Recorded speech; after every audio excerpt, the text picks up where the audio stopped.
Hi all, നമ്മുടെ പുതിയ വീഡിയോയിലേക്ക് എല്ലാവർക്കും സ്വാഗതം. അപ്പോൾ എക്സാം ചൂടിൽ ഇങ്ങനെ നിൽക്കുമ്പോഴാണ് നമ്മൾ ഇന്നൊരു പുതിയ വീഡിയോ ആയിട്ട് വരുന്നത്. ഈ വീഡിയോയിൽ 8ാം ക്ലാസ്സുകാർക്ക് വേണ്ടിയിട്ടുള്ളതാണ്. ഗോളീയ ദർപ്പണങ്ങൾ അഥവാ സ്ഫെറിക്കൽ മിറേഴ്സ് എന്ന് പറയുന്ന ഒരു ചാപ്റ്ററിന്റെ ഒരു റിവിഷൻ അഥവാ ഒരു പെട്ടെന്നുള്ള ഒരു ക്ലാസ് ആണ് ഇന്ന് ഉദ്ദേശിക്കുന്നത്. ഓക്കെ, അപ്പൊ റെഡി അല്ലേ? ഓക്കെ, അപ്പൊ നമുക്ക് ക്ലാസ്സിലേക്ക് പോവാം. അപ്പോൾ നമ്മൾ ഈ ഗോളീയ ദർപ്പണങ്ങൾ അഥവാ സ്ഫെറിക്കൽ മിറേഴ്സ് എന്ന് പറയുമ്പോൾ ഇതിൽ നമ്മൾ പഠിക്കുന്നത് മെയിൻ ആയിട്ടും ദർപ്പണങ്ങൾ 3 ടൈപ്സ് അഥവാ മിറേഴ്സ് 3 ടൈപ്സ് ആണുള്ളത്. ഏതൊക്കെയാടാ? പ്ലെയിൻ മിറർ അഥവാ സമതല ദർപ്പണം, ഗോളീയ ദർപ്പണം അഥവാ സ്ഫെറിക്കൽ മിറേഴ്സ്. ഇതുണ്ട്. അപ്പൊ അതില് പ്ലെയിൻ മിറർ എന്ന് പറഞ്ഞു കഴിഞ്ഞാൽ നമ്മൾ സാധാ നമ്മളെ മുഖം നോക്കുന്ന നമ്മുടെ കണ്ണാടി, നമ്മൾ സുന്ദരനും സുന്ദരികളും ഒക്കെ ആയിട്ട് വീട്ടിൽ നിന്ന് ഇറങ്ങുന്ന നമ്മുടെ കണ്ണാടിനെയാണ് നമ്മൾ എന്ത് പറയാ? സമതല ദർപ്പണം അഥവാ പ്ലെയിൻ മിറർ എന്ന് പറയാം. അതിൽ നമ്മൾ നോക്കുമ്പോൾ എന്തൊക്കെയാ പ്രത്യേകത? നമ്മുടെ അതേ സൈസുള്ള നമ്മുടെ ഇമേജ് അഥവാ പ്രതിബിംബമാണ് നമുക്ക് കിട്ടുക, അല്ലെ? അതേപോലെ തന്നെ നമ്മളുടെ ഒരു എന്താ പറയാ മിറർ അഥവാ ദർപ്പണവും ഒബ്ജക്റ്റ് അഥവാ വസ്തുവും തമ്മിലുള്ള അകലം സെയിം ആയിരിക്കും. എന്തിനോട്? ആ മിററും അഥവാ സമതല ദർപ്പണവും ഇമേജും തമ്മിലുള്ള ഡിസ്റ്റൻസ് അത് രണ്ടും ഈക്വൽ ആയിരിക്കും. നിവർന്ന പ്രതിബിംബം ആയിരിക്കും. ഇത്രയും പ്രത്യേകതകളാണ് ആർക്കുള്ളത്? സമതല ദർപ്പണം അഥവാ നമ്മുടെ പ്ലെയിൻ മിററിനുള്ളത്. ഇനി ഇവിടെ ഗോളീയ ദർപ്പണത്തിൽ 2 ആൾക്കാരാണുള്ളതെന്ന് പറഞ്ഞു, കോൺകേവ് ആൻഡ് കോൺവെക്സ്, അല്ലെ? അപ്പൊ നമുക്ക് ഈ ചാപ്റ്ററിൽ മെയിൻ ആയിട്ടും പഠിക്കാൻ ഇവരാണുള്ളത്. ആരാ? നമ്മുടെ ചാപ്റ്ററിന്റെ പേര് തന്നെ എന്താണ്? ഗോളീയ ദർപ്പണം. അപ്പൊ നമുക്ക് ഈ ചാപ്റ്ററിൽ പഠിക്കാനുള്ളത് എന്താണ്? ഇവരെ പറ്റിയിട്ടാണ്. അപ്പൊ നമുക്ക് നോക്കിയാലോ കുറച്ചും കൂടി ഡീറ്റെയിൽ ആയിട്ട്. ഫസ്റ്റ് തന്നെ കുറച്ച് കാര്യങ്ങൾ നമ്മളൊന്ന് പഠിച്ചു വെക്കേണ്ടതുണ്ട്. നമ്മുടെ ഫിസിക്സില് തല തിരിഞ്ഞ ആൾക്കാരെനെ നമ്മൾ എന്താ പറയാന്നറിയോ? അവര് നല്ല അടിപൊളി യഥാർത്ഥമായ ആൾക്കാരാണ്, റിയൽ ആൾക്കാരായിട്ടാണ് നമ്മൾ കൺസിഡർ ചെയ്യുന്നത്. അപ്പൊ എന്താ മിസ് പറഞ്ഞത്? നമ്മുടെ ഫിസിക്സില് തല തിരിഞ്ഞ ആൾക്കാരെനെ നമ്മൾ എന്താ പറയുന്നത്? നല്ല യഥാർത്ഥമായിട്ടുള്ള റിയൽ ആയിട്ടുള്ള ആൾക്കാർ. ഇനി വിർച്വൽ ആയിട്ടുള്ള ആൾക്കാർ, അതായത് നേരെയുള്ള ആൾക്കാർ, നിവർന്ന ആൾക്കാർ, നല്ലപോലെ അടിപൊളിയായിട്ട് നിവർന്ന് നടക്കുന്ന ആൾക്കാരെ നമ്മൾ എന്താ പറയാന്നറിയോ? വിർച്വൽ അഥവാ മിഥ്യ. ഈ കാര്യം ആദ്യം നമ്മുടെ മനസ്സിൽ ഫോക്കസ് ചെയ്ത് വെക്കണം. അപ്പൊ എന്താ മിസ് പറഞ്ഞത്? നമ്മുടെ ഫിസിക്സിൽ തലതിരിഞ്ഞ ആൾക്കാരെ നമ്മൾ എന്താ പറയാ? അവരെയാണോ നല്ല ആൾക്കാരെന്ന് പറയാ? അല്ല, അവരാണ് തലതിരിഞ്ഞ് നടക്കുന്ന ആൾക്കാരെ തന്നെയാണ് നമ്മൾ ഫിസിക്സിൽ എന്ത് പറയാ? റിയൽ ആൾക്കാര്, യഥാർത്ഥം എന്ന് പറയാ. അല്ല, ഇനി നിവർന്ന് നടക്കുന്ന ആൾക്കാരെ നമ്മൾ എന്താ പറയാ? അവര് വിർച്വൽ അഥവാ മിഥ്യയാണ് എന്ന് പറയും. ഓക്കെ, ഇത് എന്തിനാ പറയുന്നത്? നമ്മുടെ പ്രതിബിംബത്തിന്റെ രൂപീകരണത്തില് ഇമേജ് ഫോർമേഷനിലാണ് പറയുന്നത്. അപ്പൊ നമുക്ക് അതിൽ എന്താ മിസ്സി പറയുന്നേ എന്ന് ഞാനൊന്ന് ആദ്യം ഒരു ജനറൽ ഐഡിയ തരാം, എന്നിട്ട് നമുക്ക് അതിന്റെ ഉള്ളിലേക്ക് കടന്നു പോകും. ഓക്കെ, സോ നമ്മൾ പറഞ്ഞടാ സമതല ദർപ്പണം, പ്ലെയിൻ മിറർ, അതിന്റെ പ്രത്യേകതകൾ എന്തൊക്കെയാ? അതായത് നമ്മൾ കണ്ണാടി നോക്കുമ്പോൾ നമ്മുടെ പിക്ക് അതിലുണ്ടാവില്ലേ, ഇമേജ് അതിലുണ്ടാവില്ലേ? അതിന്റെ പ്രത്യേകത എന്തൊക്കെയാണ്? നിവർന്നതായിരിക്കും. നമ്മൾ നോക്കുന്ന നേരത്തെ തലതിരിഞ്ഞ ഇമേജ് ആണോ കിട്ടുക? അല്ല, നിവർന്നതായിരിക്കും, അഥവാ ഇറക്റ്റ് ആയിരിക്കും. മിഥ്യ, അതിനെന്താ പറയാ? വിർച്വൽ, യഥാർത്ഥ വലുപ്പമായിരിക്കും. Same size of the object, നമ്മളുടെ അതേ സൈസ് തന്നെയായിരിക്കും നമ്മുടെ പ്രതിബിംബത്തിന് ഉണ്ടാവാം. ഓക്കെ, ഇവിടെ നോക്കിയോ, ഒരു കാര്യം നോക്കിയോ? നിവർന്ന ഇമേജ് നമ്മൾ എന്താ പറയുന്നത്? മിഥ്യയാണ് എന്നാണ് പറയുന്നത്. Not the point. ഇനി ഗോളീയ ദർപ്പണം 2 ആൾക്കാരാണുള്ളത്, കോൺകേവും കോൺവെക്സും. ഇത് ആദ്യം പഠിച്ചു വെക്കുക, എന്നിട്ട് നമ്മളിത് പോകെ ഡിസ്കസ് ചെയ്യും. അപ്പൊ അതൊന്നും കൂടെ മനസ്സിലാക്കും. ഇത് ആദ്യം തന്നെ മൈൻഡിലേക്ക് ഒന്ന് കയറ്റാം. എന്താ പറയുന്നത്? കോൺകേവില് നമ്മൾക്ക് നിവർന്ന പ്രതിബിംബവും തല തിരിഞ്ഞ പ്രതിബിംബവും കിട്ടും. അതായത് നിവർന്നത് എന്ന് പറഞ്ഞാൽ എന്താ? ഇറക്റ്റ് ഇമേജും ഇൻവേർട്ടഡ് ഇമേജും നമുക്ക് കിട്ടും. എവിടെ? കോൺകേവില്. പക്ഷേ കോൺവെക്സില് എവിടെയാണ്? കോൺവെക്സില് എപ്പോഴും നമുക്ക് കിട്ടുന്നത് നിവർന്ന ഇമേജ് ആണ്. തല തിരിഞ്ഞ ഇമേജ് നമുക്ക് കിട്ടില്ല. നിവർന്ന ഇമേജ് മാത്രം തരുന്ന ഒരു ദർപ്പണം അഥവാ ഒരു മിറർ എന്ന് ചോദിച്ചാൽ അത് കോൺവെക്സ് ആണ്. ഓക്കെ, സോ അവിടെ നിന്ന് ഒരു ക്വസ്റ്റ്യൻ പ്രതീക്ഷിക്കാം. അടുത്ത പ്രത്യേകത, ഇത് നിവർന്ന ഇമേജ് ആണെങ്കിൽ മിസ് പറഞ്ഞു എന്താണ്? അവൻ മിഥ്യയാണ് അഥവാ വിർച്വൽ ആണ്, യഥാർത്ഥമല്ല. നിവർന്നതാണെങ്കിൽ എന്താണ്? റിയൽ ആണ്. അപ്പൊ 2 ടൈപ്പ് പ്രതിബിംബങ്ങളും അവിടെ ഉണ്ടാവും. എന്താണ്? യഥാർത്ഥം ആൻഡ് മിഥ്യ, അഥവാ വിർച്വൽ ആൻഡ് റിയൽ. ആൻഡ് അതേപോലെ size according to the object. And കോൺവെക്സില് നിവർന്നത് ഇറക്റ്റ് ആണെന്ന് പറഞ്ഞു, എപ്പോഴും നിവർന്ന ഇമേജേ ഉണ്ടാവുള്ളൂ. അതുകൊണ്ട് തന്നെ എപ്പോഴും വിർച്വൽ ഇമേജ് അഥവാ മിഥ്യ ഇമേജ് ആണ് നമുക്ക് ആര് തരാ? നമ്മുടെ കോൺവെക്സ് തരാ, ചെറുത്, സ്മോൾ. അപ്പൊ ഈ ഒരു കാര്യം ഒന്ന് നോട്ട് ചെയ്ത് വെച്ചേക്കും മക്കളെ. എന്താ മിസ് പറഞ്ഞത്? കോൺവെക്സ് എപ്പോഴും ചെറുതും നിവർന്നതും മിഥ്യയായിട്ടുള്ള പ്രതിബിംബമാണ് തരാം. എന്താ പറഞ്ഞത്? കോൺവെക്സ് ദർപ്പണം നമ്മൾക്ക് എപ്പോഴും ചെറുതും നിവർന്നതും മിഥ്യ. നിവർന്നത് പറഞ്ഞ അപ്പൊ തന്നെ ആരാണ്? മിഥ്യയാണ് അല്ലെ? റിയൽ അല്ലല്ലോ, വിർച്വൽ ആണ്. Virtual. Okay, so inverted virtual അഥവാ നിവർന്നത് മിഥ്യ, ഇവർ തമ്മിൽ എന്താണ്? പെയേഴ്സ് ആണ്. ഓക്കെ, സോ ഈ കാര്യം ഒന്ന് നോട്ട് ചെയ്ത് വെക്കുക. ഒന്ന് ബുക്കിലേക്ക് ഒന്ന് എഴുതി എടുത്തിട്ട് ഒന്ന് ജസ്റ്റ് ഒന്ന് പഠിക്കുക, റഫ് ആയിട്ടൊന്ന് പഠിക്കാം. ഓക്കെ, ഇനി അതിന്റെ ഒരു കോൺവേവ് ആയിക്കോട്ടെ, കോൺവെക്സ് ആയിട്ട് പാർട്സുകളിലേക്ക് നമുക്ക് പോകാം. പാർട്സ് എന്ന് പറഞ്ഞു കഴിഞ്ഞാൽ ഇതൊരു കോൺകേവ് ദർപ്പണമാണ്. ആരാണ്? കോൺകേവ് ദർപ്പണം. ഞാൻ കേവ് എന്ന് മാത്രമേ എഴുതുന്നുള്ളേ. കോൺകേവ് ദർപ്പണം. ഇതൊരു കോൺവെക്സ് ദർപ്പണമാണ്. മിസ് വെക്സ് എന്ന് മാത്രമേ എഴുതുന്നുള്ളൂ. ഓക്കെ, സോ ഇതൊരു കോൺകേവ് ദർപ്പണം, ഇതൊരു കോൺവെക്സ് ദർപ്പണമാണ്. ഓക്കെ, സോ എങ്ങനെ ഇതിനെ ഐഡന്റിഫൈ ചെയ്യാം? നോക്കണം, ഈ വര വരച്ച ഭാഗമില്ലേ, അത് റിഫ്ലക്ഷൻ നടക്കാത്ത അഥവാ പ്രതിപതനം നടക്കാത്ത ഭാഗമാണ്. എന്താണ് റിഫ്ലക്ഷൻ? എന്താ പ്രതിപതനം? ലൈറ്റ് ഒരു സർഫസിൽ വന്ന് തട്ടുമ്പോൾ തിരിച്ച് അതേ സർഫസിലേക്ക് തന്നെ തിരിച്ചു വരുന്നതിനെയാണ് നമ്മൾ എന്ത് പറയാ? പ്രതിപതനം. when the light hits on a surface, when it is bounces back, അതിനെയാണ് നമ്മൾ എന്ത് പറയുന്നത്? റിഫ്ലക്ഷൻ എന്ന് പറയുന്നത്. സോ ഇവിടെ ഞാൻ ഈ വരച്ചിരിക്കുന്ന ഭാഗത്ത് എന്ത് നടക്കില്ല? റിഫ്ലക്ഷൻ നടക്കില്ല. നമ്മൾ കണ്ണാടിയിൽ പുറകു വശത്ത് മഞ്ഞ കളറിലോ പച്ച കളറിലോ ഒരു പെയിന്റ് അടിച്ചിരിക്കുന്ന കണ്ടിട്ടില്ലേ? അവിടെ എന്ത് നടക്കില്ല? അവിടെ നമ്മൾ മുഖം നോക്കി നമുക്ക് എന്ത് ചെയ്യാൻ പറ്റില്ല? നമ്മളെ കാണാൻ പറ്റില്ല. അല്ലാത്ത ഭാഗത്താണ്, മിനുസമായിട്ടുള്ള ഭാഗത്താണ് നമുക്ക് എന്ത് കാണാൻ പറ്റുക? നമ്മളെ കാണാനായിട്ട് പറ്റുക. സോ ഒരു റിഫ്ലക്റ്റിംഗ് സർഫസും നോൺ റിഫ്ലക്റ്റിംഗ് സർഫസ് ഉണ്ടാവും. ഒരു പ്രതിപതന തലവും പ്രതിപതനം നടക്കാത്ത തലവും ഉണ്ടാവും. അപ്പൊ ഇതാണ് പ്രതിപതനം നടക്കാത്ത തലം, ഇതാണ് പ്രതിപതനം നടക്കുന്ന തലം. ഇതിലാണെങ്കിൽ ഇതാണ് പ്രതിപതനം നടക്കുന്ന തലം, ഇതാണ് എന്ത്? പ്രതിപതനം നടക്കാത്ത തലം. സോ ഇവിടെ നമുക്ക് ഐഡന്റിഫൈ ചെയ്യാൻ വേണ്ടി കോൺകേവ് ദർപ്പണത്തില്, കേവ് എന്ന് പറഞ്ഞാൽ ഗുഹയല്ലേടാ, അപ്പൊ ഒരു ഗുഹയുടെ ഉള്ളിലേക്കല്ലേ നമ്മൾ പോവാ? ഗുണാക്കേവിന്റെ ഉള്ളിലേക്കല്ലേ നമ്മൾ വീണ് പോയത്? നമ്മളല്ല, ആ സിനിമയിൽ വീണ് പോയത്. അപ്പൊ ഗുണാക്കേവ് ഉള്ളിലേക്ക് പോയി, അതായത് ആ പ്രതിപതന തലം ഉള്ളിലേക്ക് കുഴിഞ്ഞതാണ്. ഇൻവേർഡ് ആണ്, റിഫ്ലക്റ്റിംഗ് സർഫസ് ഇൻവേർഡ് ആണ്. ഇവിടെ ആണെങ്കിലോ ഇറ്റ് ഈസ് ബൾജിങ് ഔട്ട്, അഥവാ റിഫ്ലക്റ്റിംഗ് സർഫസ് പ്രതിപതന തലം എന്താണ്? പുറത്തേക്ക് തള്ളിയതാണ്. ഇനി ഇത് മിസ് ഇങ്ങനെ വരയ്ക്കുവാണെങ്കിൽ ഇതെന്താണ്? ഇതൊരു സ്ഫിയറിന്റെ ഭാഗമല്ലേ? ഒരു സ്ഫിയറിന്റെ ഭാഗമല്ലേ? അല്ലെങ്കിൽ ഒരു ഗോളത്തിന്റെ ഭാഗമല്ലേ? അങ്ങനെ ഗോളത്തിന്റെ ഭാഗമാണെങ്കിൽ ആ ഗോളത്തിന് ഒരു സെന്റർ ഉണ്ടാവില്ലേ? ആ സെന്ററിനെ നമ്മൾ സെന്റർ ഓഫ് കർവേച്ചർ അഥവാ വക്രതാ കേന്ദ്രം എന്ന് പറയും. എന്താ പറയാ? വക്രതാ കേന്ദ്രം എന്ന് പറയും. ഓക്കെ, അങ്ങനെയാണെങ്കിൽ ഇവനും ഒരു സ്ഫിയറിന്റെ ഭാഗമാണ്, ഇവനും ഒരു സെന്റർ ഉണ്ട്. ആ സെന്ററിന് നമ്മൾ എന്ത് പറയും? വക്രതാ കേന്ദ്രം അഥവാ സെന്റർ ഓഫ് കർവേച്ചർ.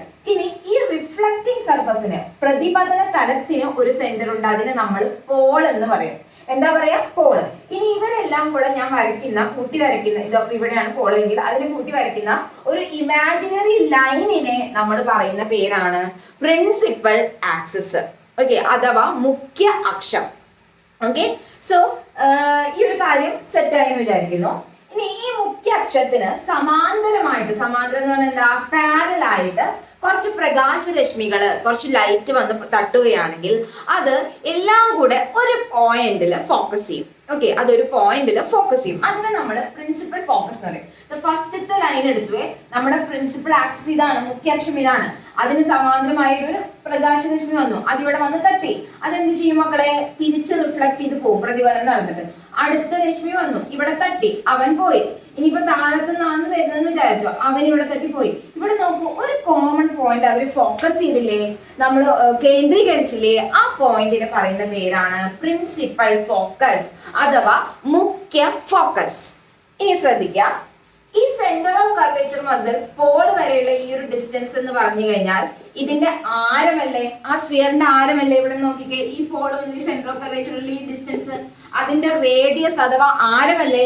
അതിനെ നമ്മൾ പറയുന്ന പേരാണ് റേഡിയസ് ഓഫ് കർവേച്ചർ. എന്താ മക്കളെ? Radius of curvature. ഓക്കെ, അഥവാ വക്രതാ ആരം. എന്താണ്? വക്രതാ ആരം. ഇപ്പൊ മിസ് വേറൊരു കാര്യം കൂടെ പറഞ്ഞു. ഇവിടുന്ന് മുതൽ ഇതുവരെയുള്ള ഡിസ്റ്റൻസ്, ഈ സെന്റർ ഓഫ് കർവേച്ചർ മുതൽ പോൾ വരെയുള്ള ഡിസ്റ്റൻസ് വക്രതാ ആരമാണ്. ആൻഡ് ഇവിടുന്ന് ഈ ഫോക്കസ് മുതൽ പോൾ വരെയുള്ള ഇത് പ്രിൻസിപ്പൽ ഫോക്കസ് അല്ലേ? ഇവിടുന്ന് പോൾ വരെയുള്ള ഡിസ്റ്റൻസിനെ നമുക്ക് ഫോക്കൽ ദൂരം അഥവാ ഫോക്കൽ ലെങ്ത് എന്ന് പറയാം. അതിനെ സ്മോൾ ലെറ്റർ എഫ് ആയിട്ട് പറയാം. ഓക്കെ, ഇത് ആറും ഇത് എഫും. മിസ് എന്താ പറഞ്ഞത്? സെന്റർ ഓഫ് കർവേച്ചറിന് പോളിലേക്കുള്ള distance radius of curvature. Centre ഈ പോളിൽ നിന്നും ഫോക്കസിലേക്കുള്ള ദൂരം എന്താണ്? Focal length. ഇവര് തമ്മിൽ ഒരു റിലേഷൻ ഉണ്ട്. അതായത് ഈ റേഡിയസ് ഓഫ് കർവേച്ചറിന് ഇത്രയും ദൂരം അല്ലേടാ, രണ്ട് എഫുകൾ കൂടി ചേർന്നാലാണ് എന്ത് നമ്മുടെ റേഡിയസ് ഓഫ് കർവേച്ചർ. ഒന്നുമില്ലടാ, റേഡിയസ് ഓഫ് കർവേച്ചർ എന്ന് പറഞ്ഞു കഴിഞ്ഞാൽ അല്ലെങ്കിൽ ഫോക്കൽ ലെങ്ത് എന്ന് പറഞ്ഞു കഴിഞ്ഞാൽ റേഡിയസ് ഓഫ് കർവേച്ചറിന്റെ പകുതിയാണ്. ഫോക്കൽ ലെങ്ത് എന്ന് പറഞ്ഞു കഴിഞ്ഞാൽ നമ്മുടെ റേഡിയസ് ഓഫ് കർവേച്ചറിന്റെ പകുതിയാണ്. അതായത് R is equal to 2F, അല്ലെങ്കിൽ നമുക്ക് എന്താ പറയാ, F is equal to R/2. ഇത് നമുക്ക് കാണാതെ അറിയണം. ഇത് വളരെ ഇമ്പോർട്ടന്റ് ആണ്. R ഈക്വൽ ടു 2F അഥവാ F is equal to R/2. Okay, അപ്പൊ ഈ ഒരു കാര്യം നോട്ട് ചെയ്തിട്ട് വെക്കാം. അപ്പൊ ഇവിടുന്ന് നിങ്ങൾക്ക് എക്സ്പെക്ട് ചെയ്യാവുന്ന ക്വസ്റ്റ്യൻ ഒന്നല്ലെങ്കിൽ ചിത്രം കംപ്ലീറ്റ് ചെയ്യാനായിട്ട് ചോദിച്ചിട്ട് അതിൽ വക്രത കേന്ദ്രവും പോളും റേഡിയസ് ഓഫ് കർവേച്ചർ അഥവാ വക്രത ആരവും അടയാളപ്പെടുത്താൻ വേണ്ടി ചോദിക്കും. അല്ലെങ്കിൽ ഇതുമായി ബന്ധപ്പെട്ട ഒരു ക്വസ്റ്റ്യൻ വരും, അത് നമുക്ക് ഇപ്പൊ ചെയ്യാം. ഓക്കെ, നമുക്കൊരു 2-3 ക്വസ്റ്റ്യൻസ് വേഗം എഴുതാം. മിസ് അത് വേർഡ് ആയിട്ട് എഴുതില്ല, ജസ്റ്റ് പറഞ്ഞു തരാം കേട്ടോ.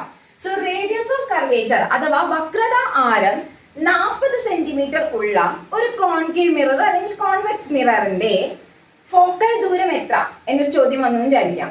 അപ്പൊ നമ്മൾ എങ്ങനെ കണ്ടുപിടിക്കാം? നമുക്ക് അറിയാവുന്ന എന്താ, R ഈക്വൽ ടു 2F ആണ് അല്ലെ? നമുക്ക് കണ്ടുപിടിക്കാം. അല്ലെങ്കിൽ വേറെ നമുക്ക് എന്താ അറിയാം, F ഈക്വൽ ടു R/2 നമുക്കറിയാം അല്ലെ?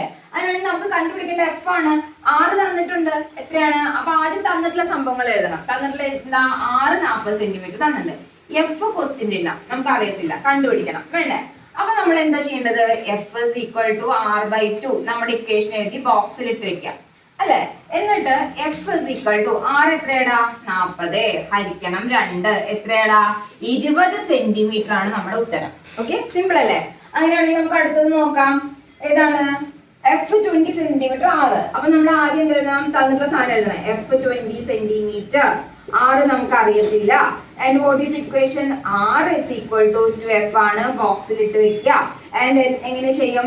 R equal to 2 into F എത്രയാടാ, 20 എത്ര വരും? 40 സെന്റിമീറ്റർ. SI യൂണിറ്റ് എഴുതാൻ മറക്കരുത്. ഫോക്കൽ ദൂരത്തിന്റെ SI യൂണിറ്റ് മീറ്റർ ആണ്. ഫോക്കൽ ദൂരത്തിന്റെ അതൊരു ദൂരമല്ലേ, അതിന്റെ SI യൂണിറ്റ് മീറ്റർ ആണ്. പക്ഷെ നമ്മൾക്ക് സെന്റിമീറ്ററിലാണ് തന്നിരിക്കുന്നെങ്കിൽ സെന്റിമീറ്റർ തന്നെ ആൻസറിൽ എഴുതിയാൽ മതി കേട്ടോ. ഓക്കെ, സോ ആൻഡ് ഇതിന്റെ എങ്ങനെയായിരിക്കും? ഇത് നിങ്ങളൊന്ന് കണ്ടുപിടിക്കാം. ഓക്കെ, അതൊന്ന് കണ്ടുപിടിക്കുക, ഹോംവർക്ക് ആയിട്ടൊന്ന് കണ്ടുപിടിക്കുക. സിമ്പിൾ അല്ലേ? ഓക്കെ, അടുത്തത് നമുക്ക് വളരെ ഇമ്പോർട്ടന്റ് ആയിട്ട് അറിയേണ്ട ഒരു കാര്യമാണ് ഇമേജ് ഫോർമേഷൻ അഥവാ പ്രതിപതന രൂപീകരണം. പ്രതിബിംബ രൂപീകരണം നമുക്ക് അറിയണം അല്ലെ? അപ്പൊ അതിനായിട്ട് വിത്ത് റേ ഡയഗ്രം നമ്മൾ പറഞ്ഞിട്ടുണ്ട്. അതിന് മുന്നേ നമുക്ക് കുറച്ച് കാര്യങ്ങൾ അറിയേണ്ടത് എന്താന്ന് വെച്ച് കഴിഞ്ഞാല്, ഒരു കോൺകേവ് ആയിക്കോട്ടെ കോൺവെക്സ് ആയിക്കോട്ടെ, അതിന് പാരലൽ ആയിട്ട് വരുന്ന രേഖ അഥവാ സമാന്തരമായിട്ട് വരുന്ന രേഖ ഫോക്കസിലൂടെയാണ് ആഫ്റ്റർ റിഫ്ലക്ഷൻ അഥവാ പ്രതിപതനത്തിന് ശേഷം പോവാം. ഓക്കെ, അതുപോലെ സെന്റർ ഓഫ് കർവേച്ചറിലൂടെ വരുന്ന രേഖ എന്ത് ചെയ്യും? അതിലൂടെ തന്നെ തിരിച്ചു പോകും. സെന്റർ ഓഫ് കർവേച്ചറിലൂടെ വരുന്ന രേഖ അഥവാ വക്രതാ കേന്ദ്രത്തിലൂടെ വരുന്നത് തിരിച്ച് വക്രതാ കേന്ദ്രത്തിലൂടെ തന്നെ പോകും. പിന്നെ പോളുമായിട്ട് ഒരു ആംഗിൾ ആയിട്ട് ഉണ്ടാക്കിയിട്ടുണ്ടെങ്കിൽ അതേ കോണളവിൽ തന്നെ തിരിച്ചു പോകും. അപ്പോൾ നമ്മൾ എങ്ങനെയാണ് പ്രതിബിംബ രൂപീകരണം വേണമെച്ചാൽ, 2 റേസ് നമുക്ക് വേണം. ഓക്കെ, 2 രേഖകൾ വേണം. അത് രണ്ടും കൂടെ ആഫ്റ്റർ പ്രതിപതനം അഥവാ ആഫ്റ്റർ റിഫ്ലക്ഷൻ എവിടെയാണോ കോയിൻസൈഡ് ചെയ്യുന്നത് അവിടെയാണ് നമുക്ക് എന്ത് കിട്ടുക? നമ്മുടെ പ്രതിബിംബം കിട്ടുക. ഓക്കെ, അപ്പൊ അങ്ങനെയാണ് നോക്കേണ്ടത്. സോ ഫസ്റ്റ് നമ്മൾ നമ്മുടെ വസ്തുവിനെ വളരെ അകലെ വെച്ചു അഥവാ ഇൻഫിനിറ്റിയിൽ വെച്ചു അഥവാ അനന്തതയിൽ വെച്ചു. അപ്പൊ നമുക്ക് എവിടെ കിട്ടുന്ന എഴുതിയിരിക്കുന്നത്? F-ൽ കിട്ടുന്നതാണ് എഴുതിയിരിക്കുന്നത്. അത് ചെറുതാണ്, തലകീഴായതാണ്, യഥാർത്ഥം. തലകീഴായത് എന്ന് പറഞ്ഞു കഴിഞ്ഞാൽ അപ്പൊ തന്നെ എന്താണ്? യഥാർത്ഥമായിട്ടുള്ള ആൾക്കാരാണ്, റിയൽ ആയിട്ടുള്ള ആൾക്കാരാണ്. അത് തലകീഴായത് എന്ന് പറഞ്ഞാൽ ഇൻവേർട്ടഡ് ആൻഡ് ഇതെന്താണ്? റിയൽ സ്മോൾ ഇമേജ് ആണ്. അപ്പൊ എങ്ങനെയാന്ന് നോക്കാം. ആദ്യം ഒരു റേ പാരലൽ ആയിട്ട് വന്നു, അതെന്ത് ചെയ്തു? ഫോക്കസിലൂടെ പോയി. രണ്ടാമത്തെ ഒരു റേയും എടുത്തു, അതും പാരലൽ ആയിട്ട് അഥവാ സമാന്തരമായിട്ട് വന്നു. അത് ആഫ്റ്റർ റിഫ്ലക്ഷൻ എന്ത് ചെയ്തു? തിരിച്ച് ഫോക്കസിലൂടെ പോയി. അപ്പൊ ഫോക്കസിലാണ് 2 റേസും മീറ്റ് ചെയ്തത് അഥവാ കൂട്ടിമുട്ടിയത്. നമുക്ക് പ്രതിബിംബം കിട്ടിയത് എവിടെയാണ്? ഫോക്കസിലാണ് കിട്ടുന്നത്. ഇവിടെ എന്തുകൊണ്ടാണ് മിസ് 2 റേയും അഥവാ 2 പ്രകാശരശ്മികളും പാരലായിട്ട് അഥവാ സമാന്തരമായിട്ടുള്ളത് എടുത്തത് എന്ന് വെച്ച് കഴിഞ്ഞാൽ, അനന്തതയിൽ നിന്ന് വരുന്ന എല്ലാ രേഖകളെയും നമ്മൾ എങ്ങനെയാണ് കണക്കാക്കുന്നത്? പാരലൽ റേസ് അഥവാ സമാന്തര രേഖകളാണ്. സോ നമുക്ക് അവിടെ എവിടെ കിട്ടി? ഫോക്കസ് കിട്ടി. അപ്പൊ വളരെ ചെറുതാണ്. ആൻഡ് ആ കിട്ടിയത് തലകീഴായതാണെന്നാണ് നമ്മൾ വിചാരിക്കുന്നത്. ആൻഡ് അത് യഥാർത്ഥമാണ്. രണ്ടാമത്തെ നോക്കാം. സിക്ക് അപ്പുറം, അതായത് ഇവിടെയാണല്ലോ സിയുടെ അപ്പുറത്ത് നമുക്ക് എന്ത് ചെയ്യാം, നമ്മുടെ ഒബ്ജക്റ്റിനെ വെക്കാം. ഓക്കെ, അപ്പൊ ഞാൻ ഇവിടെ ഒബ്ജക്റ്റിനെ വെച്ചു. അപ്പൊ നമുക്ക് 2 റേസ് അല്ലേ വേണ്ടത്. ഒന്ന് മിസ് ചെയ്തെടുത്തു, പാരലൽ ആയിട്ട് വരുന്ന റേ എടുത്തു. അതെങ്ങനെ പോവും, ഫോക്കസിലൂടെ പോകും. ഓക്കെ, രണ്ടാമത് സെന്റർ ഓഫ് കർവേച്ചറിലൂടെ ഉള്ളത് എടുക്കാം. ഇങ്ങനെ സെന്റർ ഓഫ് കർവേച്ചറിലൂടെ ഉള്ളത് എടുത്തു. നിങ്ങൾ വരയ്ക്കുമ്പോൾ വളവൊന്നും വേണ്ട കേട്ടാ. അതെന്ത് ചെയ്യും, അതേപോലെ തന്നെ തിരിച്ചു പോകും. ഇങ്ങനെ വന്നു, അങ്ങനെ തന്നെ തിരിച്ചു പോയി. വക്രതാ കേന്ദ്രത്തിലൂടെ വന്നിട്ട് വക്രതാ കേന്ദ്രത്തിലൂടെ. ഇത് മീറ്റ് ചെയ്തത് ഇവിടെയല്ലേ, 2 പ്രതിപതന രശ്മികൾ മീറ്റ് ചെയ്ത് ഇവിടെയാണ്. ഇത് എവിടെയാണ്, സിക്കും എഫിനും ഇടയിൽ. എവിടെയാണ് കിട്ടിയത് മക്കളെ, സിക്കും എഫിനും ഇടയിൽ. ഇനി നമുക്ക് നോക്കാം പ്രതിബിംബത്തിന്റെ സ്ഥാനം സിക്കും എഫിനും ഇടയിൽ. നമുക്ക് കിട്ടിയ ഇമേജ് വളരെ ചെറുതാ അല്ലെ, ഒബ്ജക്റ്റിനേക്കാളും ചെറുതാണ്. തലകീഴായതാണ്, യഥാർത്ഥമാണ്. കിട്ടിയോ? ഇനി നമുക്ക് നോക്കാം സിയിലാണ് വെച്ച് കഴിഞ്ഞാൽ നമുക്ക് എവിടെ കിട്ടാൻ നോക്കാം. സോ ആദ്യം ഞാൻ ഇവിടെ വെച്ചു, നമ്മുടെ ഒബ്ജക്റ്റിനെ സിയിൽ വെച്ചു. അപ്പൊ ആദ്യം ഒരു പാരലൽ റേ വന്നു, അഥവാ സമാന്തര രശ്മി വന്നു. അതെന്ത് ചെയ്തു, ഫോക്കസിലൂടെ പോയി. അടുത്തത് നമ്മൾക്ക് സെന്റർ ഓഫ് കർവേച്ചറിലൂടെ ഉള്ളത് എടുക്കാം, അല്ലെങ്കിൽ ഫോക്കസിലൂടെ വരുന്നത് പാരലൽ ആയിട്ട് പോകും. പാരലൽ വരുന്നത് ഫോക്കസിലൂടെ, ഫോക്കസിലൂടെ വരുന്നത് പാരലൽ ആയിട്ട്. ഫോക്കസിലൂടെ വരുന്നതാണ് എടുത്തതെന്ന് വിചാരിച്ചോ. അപ്പൊ അതെന്ത് ചെയ്യും, പാരലൽ ആയിട്ട് പോകും. സോ ഇത് എവിടെയാണ് മീറ്റ് ചെയ്തത്, നമ്മുടെ സിയിൽ തന്നെയാണ് മീറ്റ് ചെയ്തത്. ഓക്കെ, അതായത് കൂട്ടിമുട്ടിയത്. അപ്പൊ നമുക്ക് എവിടെ കിട്ടിയത് ഇമേജ്, സിയിൽ വെക്കുമ്പോൾ നമുക്ക് സിയിൽ തന്നെയാണ്, അതേ വലുപ്പമാണ്. നമുക്ക് ഏകദേശം ഒരേ വലുപ്പം അല്ലേ. അതിന്റെ തല കീഴായതാണ്, യഥാർത്ഥമാണ്. ഇനി അടുത്തത് നമ്മൾ എഫിൽ വെക്കും. എഫിൽ വെക്കുമ്പോൾ നമുക്ക് എവിടെയാണ് കിട്ടാൻ നോക്കാം. നമ്മളിതാ എഫിൽ വെച്ചു. അപ്പൊ അതാ ഒരു പാരലൽ റേ വന്നു, അത് എന്ത് ചെയ്തു, ഫോക്കസിലൂടെ പോയി. അടുത്തത് വേണമെങ്കിൽ സെന്റർ ഓഫ് കർവേച്ചറിന്റെ വരയ്ക്കാം, അല്ലെങ്കിൽ ഞാനിപ്പോ എവിടെ വരയ്ക്കുന്നതും പോളുമായിട്ട് ഒരു ആംഗിൾ ഉണ്ടാക്കുന്നത്. ഇപ്പൊ ഇതൊരു തീറ്റ ഡിഗ്രിയിൽ അല്ലെങ്കിൽ 30 ഡിഗ്രിയിലാണെങ്കിൽ അതേ 30 ഡിഗ്രിയിൽ അത് എന്ത് ചെയ്യും, അത് തിരിച്ചു പോകും. ഇപ്പൊ ഇവിടെ നിന്ന് നോക്കടാ, ഈ 2 തിരിച്ചു പോകുന്ന രേഖകളും പാരലൽ ആയിട്ട് സമാന്തരമായിട്ടല്ലേ പോകുന്നത്. അപ്പൊ അവര് നമ്മൾ പറയാണ്, ചിലപ്പോ അവരങ്ങനെ പോയി പോയി പോയി കുറെ കഴിഞ്ഞിട്ട് അവരെന്ത് ചെയ്യും, കൂട്ടിമുട്ടും, എന്നിട്ടൊരു ഇമേജ് ഉണ്ടാക്കും എന്ന് പറയാം. അപ്പൊ എവിടെ കൂട്ടിമുട്ടാൻ ചാൻസ്, എഫിൽ വെച്ചാൽ അനന്തതയിൽ അഥവാ ഇൻഫിനിറ്റിയിലാണ് അവർ കൂട്ടിമുട്ടുക. അങ്ങനെ കൂട്ടിമുട്ടുമ്പോൾ നമുക്ക് കിട്ടുന്ന സൈസ് എങ്ങനെയായിരിക്കും, വലുതായിരിക്കും, തല കീഴായതായിരിക്കും, യഥാർത്ഥമായിരിക്കും. ലാസ്റ്റ് വണ് എഫിനും പിക്കും ഇടയിൽ. അപ്പൊ ഇവിടെ ഒരു അത് നമുക്ക് ഇവിടെ വരയ്ക്കാം.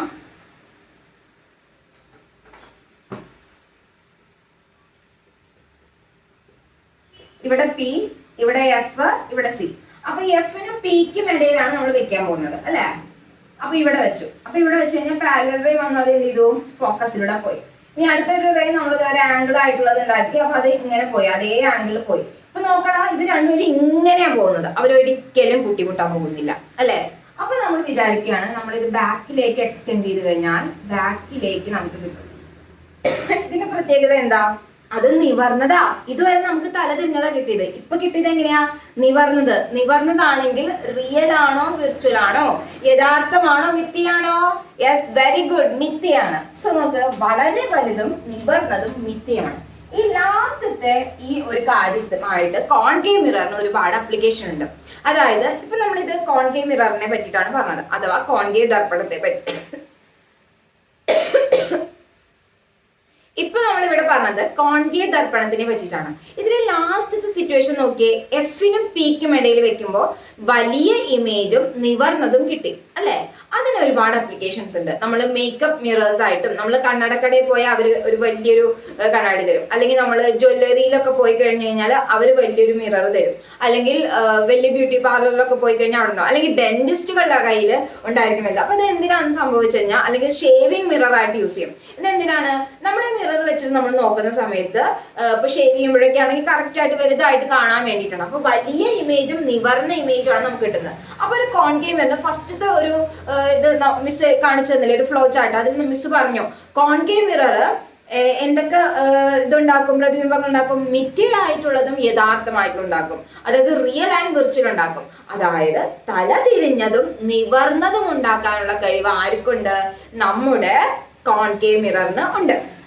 അപ്പോൾ കോൺകേവ് മിററിന്റെ ഈ ഒരു ടേബിൾ കാണാതെ പഠിച്ചു കഴിഞ്ഞാൽ നിങ്ങൾക്ക് ഫുള്ള് റേ ഡയഗ്രാമും പഠിക്കാം, ഇതും പഠിക്കാം. അപ്പൊ അത് നിങ്ങൾ ഒന്ന് വൃത്തിയായിട്ട് ആ റേ ഡയഗ്രാംസിന്റെ ഭാഗം കൂടെ ഒന്ന് വൃത്തിയായിട്ട് ആ കോളത്തിൽ പഠിച്ചിട്ട് ഒരൊറ്റ ടേബിൾ ആക്കി പഠിച്ചിട്ട് ഒന്ന് വേണമെങ്കിൽ നിങ്ങൾ പഠിക്കുന്ന സ്റ്റഡി ടേബിളിന്റെ അവിടെയോ റൂമിലോ ഒക്കെ കൊണ്ടുപോയി ഒട്ടിച്ചു കഴിഞ്ഞാൽ എപ്പോഴും അതൊന്ന് കണ്ടു കഴിഞ്ഞാൽ പെട്ടെന്ന് തന്നെ നിങ്ങൾക്ക് പഠിക്കാൻ പറ്റും. അപ്പൊ ഇത് ഇനി ഇതിൽ ശ്രദ്ധിക്കേണ്ട ഒരു കാര്യം കൂടെ ഉണ്ട്, നോക്കടാ. ആദ്യം വളരെ അകലെ വെച്ചപ്പോ നമുക്ക് എഫിൽ വെച്ചപ്പോ നമുക്ക് ചെറിയ ഇമേജ് കിട്ടി. പിന്നെ ഒന്നും കൂടെ കുറച്ചും കൂടെ വലിയ ഇമേജ് കിട്ടി, പിന്നെ സെയിം സൈസായി, പിന്നെ വലിപ്പം കൂടി കൂടി കൂടി കൂടി വന്നു. അപ്പൊ അങ്ങനെ കുറെ സിമിലാരിറ്റീസ് ഉണ്ട്. ഈ ഒരു ടേബിൾ നന്നായിട്ട് നിങ്ങളൊന്ന് പഠിക്കാം. കോൺവെക്സ് ദർപ്പണം നമ്മൾ ആ ടേബിളിൽ എന്താ പറഞ്ഞത്, ഫസ്റ്റത്തെ ഒരു ടേബിൾ മിസ് പറഞ്ഞത് ഓർക്കുന്നുണ്ടോ? അത് എപ്പോഴും ചെറുതും നിവർന്നതും മിഥ്യയായ ഇമേജുമാണ് തരിക.